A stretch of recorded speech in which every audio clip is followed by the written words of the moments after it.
अगला chapter start होता है। अगले इसमें टॉपिक कौन सा है? रदरफोर्ड का प्रमाण। रदरफोर्ड का परमाणु मॉडल। अभी हम लोगों ने देख लिया कि जो परमाणु होता है वो सबसे छोटा कण तो होता है, लेकिन परमाणु को भी तोड़ दिया गया किसके द्वारा? इलेक्ट्रॉन, प्रोटॉन और न्यूट्रॉन के द्वारा। तोड़ा गया था कि नहीं तोड़ा? अब देखो ये तोड़ देने के बाद कौन आते हैं? एक रदरफोर्ड आते हैं। वह अपना क्या करते हैं? मॉडल प्रस्तुत करते हैं। वह एक सोने की क्या लेते हैं? पन्नी लेते हैं। किसकी पन्नी लेते हैं? सोने की पन्नी। अच्छा, सोने की ही क्यों पन्नी लेते हैं? सोने की ही क्यों पन्नी लेते हैं? आवाज ना करिए भैया, उसमें सारी चीजें फीड होती ना, बहुत तुम लोग आवाज करते हो। तो सोने की ही क्यों पन्नी लेते हैं? क्योंकि सोने में सबसे ज्यादा आघात वर्धनता का गुण होता है। आघात वर्धनता क्या है? पीट करके चादर के रूप में जो सबसे ज्यादा क्या कर दे? बढ़ा दे, ठीक, बहुत ज्यादा, जिसका क्या हो जाए? क्षेत्रफल हो जाए, उसी को क्या बोलते हैं? आघात वर्धनता। तो क्या लिया? सोने की बारीक पन्नी लेते हैं, और सोने की बारीक पन्नी पर कौन से कण डालते हैं? अल्फा कण डालते हैं। क्या डालते हैं? अल्फा कण। ये अल्फा कण तो सबको पता होगा। अल्फा कण जो होते हैं वो हीलियम के क्या होते हैं? नाभिक होते हैं। हीलियम के नाभिक। अर्थात हीलियम क्या होता है? हीलियम में इलेक्ट्रॉन कितने होते हैं? इलेक्ट्रॉन होते हैं 2, और प्रोटॉन कितने होते हैं? प्रोटॉन भी इसके कितने होते हैं?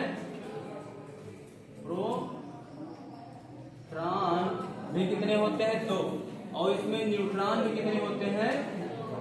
2, ठीक। इसीलिए इलेक्ट्रॉनों के ही संख्या को क्या बोलते हैं? हम अल्फा कण बोलते हैं। इलेक्ट्रॉनों के नहीं, इलेक्ट्रॉन जो होते हैं और प्रोटॉन, ये दोनों अगर जोड़ दें तो क्या हो जाता है? आपका परमाणु भार हो जाता है। क्या हो जाता है? परमाणु भार, ठीक। तो इसका परमाणु भार कितना होता है? 4। परमाणु भार कितना होता है? 4। अब देखो इसके नाभिक, अर्थात नाभिक में कौन होगा? ये मान लेते हैं क्या है? और यहाँ पे 2 इलेक्ट्रॉन चक्कर लगा रहे हैं। यहाँ पे 2 कितने हैं? प्रोटॉन, और 2 कितने हैं? न्यूट्रॉन, ठीक। अगर ये प्रोटॉन और न्यूट्रॉन मिल जाए तो क्या कहलाएगा? नाभिक कहलाएगा। क्या कहलाएगा? नाभिक। और इसी नाभिक को ही क्या बोलते हैं? हम अल्फा कण के नाम से भी जानते हैं। अर्थात हीलियम के नाभिक को हम क्या बोलते हैं? अल्फा कण। अर्थात हीलियम के नाभिक निकाल करके उन्होंने 12,000 नाभिक सोने की पन्नी पर डालते हैं, और फिर देखते हैं कि किस प्रकार से नहीं अल्फा क्रिएट होता है। इनका जो ये मॉडल आया था वो किसमें आया था? 1911 ईस्वी। 1911, ठीक। Result, the atom is constant. As the revolution of the electrons around the nucleus is compared to the revolution of the planets around the sun, the model is called Rutherford's solar system model. Alpha ray scattering experiment. In this, alpha rays emanating from a radioactive material were concentrated onto a thin foil. Few of them passed straight through the foil.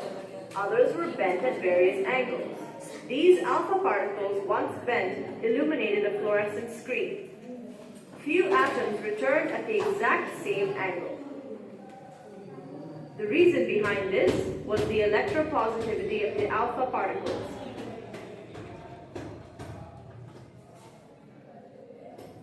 देखो क्या बताया गया है। जैसे मान लेते हैं कुछ रेडियो एक्टिव तत्व होते हैं ना, जैसे यूरेनियम, और इसमें क्या दिखाया गया था भी? रेडियम। रेडियम के जो नाभिक होते हैं वो हमेशा निकलते रहते हैं, अल्फा कण, बीटा कण और गामा कण। अल्फा, बीटा, गामा पे सबसे ज्यादा प्रैक्टिकल करने वाले कौन थे? मेरी क्यूरी और प्यारे क्यूरी, ठीक। लेकिन बताए थे तो मेरी क्यूरी और प्यारे क्यूरी, उन्होंने इतनी मेहनत की थी, लेकिन गामा को ना पहचानने के कारण से उन लोगों की क्या हुई थी? मृत्यु। क्योंकि उसी और इसी अल्फा बीटा की खोज पे उनको क्या दिया गया था, नोबेल पुरस्कार भी मिला था। ठीक, इसमें क्या दिखाया गया था कि जो रेडियम, हमने क्या किया, एक रेडियम लिया और रेडियम से जो अल्फा कण निकले वो गोल्ड फाइल के ऊपर डाला। किस पे डाला, गोल्ड फाइल, मतलब का सोने की पतली पन्नी पे।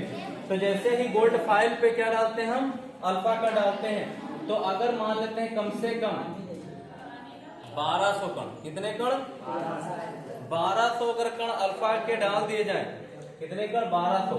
ठीक, तो उसमें एक कण क्या होता है, वापस आता है, एक कण क्या होगा, वापस आएगा।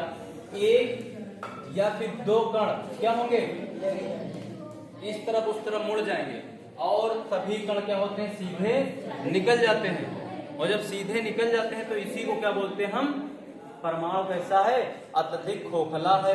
अर्थात जो वापस आए तो बीच में कोई ना कोई क्या है, नाभिक है, बीच में क्या है, कोई नाभिक है। उसी के बारे में कौन, रदरफोर्ड बताते हैं। इसीलिए नाभिक की खोजकर्ता भी कौन माना जाता है, रदरफोर्ड माने जाते हैं। अर्थात इस तरफ उस तरफ लड़ा तो अर्थात वहां में कोई क्या होगा, चार्ज होगा, और जो सीधे निकल गया तो बताया कि परमाणु कैसा है, अत्यधिक खोखला है।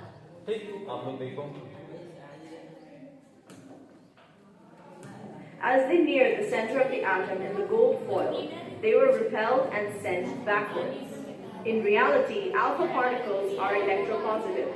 If the alpha particle is being repelled and sent back, it means that the center of the atom is electropositive.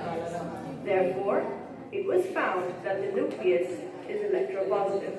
Postulates of the alpha ray scattering experiment. Majority of the atomic mass is concentrated in the center of the nucleus in a very small part.